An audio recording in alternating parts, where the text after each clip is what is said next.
So a quick introduction, we're talking about PBM. So there are loads and loads of these devices on the market now. I actually think when I was researching, I saw that there was something like 66 that are FDA approved. And of course, there are so many more that are not, but that are just being sold. And, you know, kind of have to wonder, is that the new snake oil sort of thing going on, or is there enough supportive evidence to show that it actually does something? Now, several studies to support medical and cosmetic applications of LLLT, even though quite a few are misleading. That's the thing. There are loads of studies that support LLLT, but quite a lot of them are actually misleading because of wrong selection of the optimum parameters. And this is going to be a recurring thing here, the parameters, and we're going to talk about the protocols as well. So, and that usually leads to inaccurate measurements and omission or incorrect presentation of important laser parameters in studies, so the actual studies that are done. So some of the researchers have been using terms like power, density, and power as being the same, or not considering the the diameter of the spot diameter at the surface of the target tissue.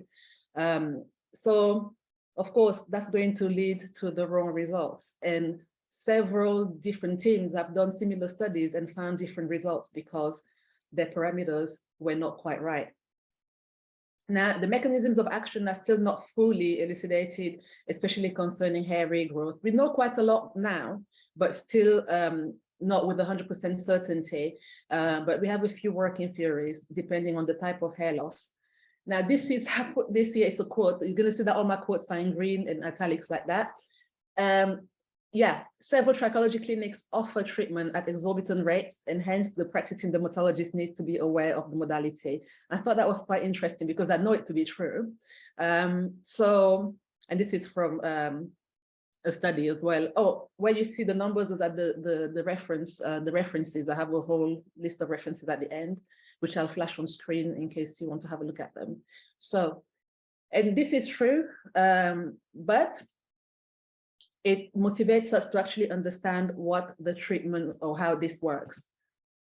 So this is my flash round. First question, does it truly work for hair, especially as a monotherapy, so used alone?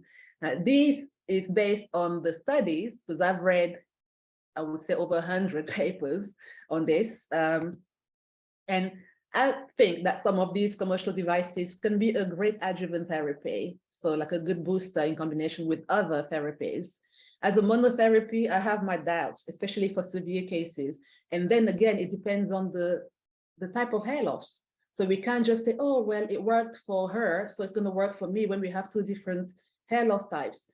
And you're going to see a bit further on that it's really important that the bulge region of the hair follicle actually still has some stem cells for photobiomodulation to do anything.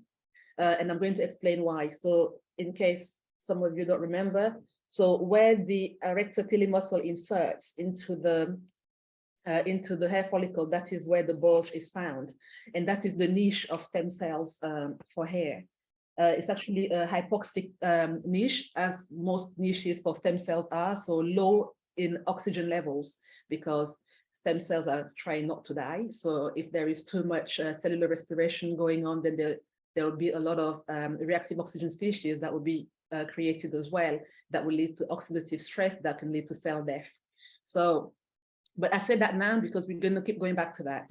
So as monotherapy, I have my doubts because it depends on the severity of the cases, the actual type of hair loss, and there are so many limitations still.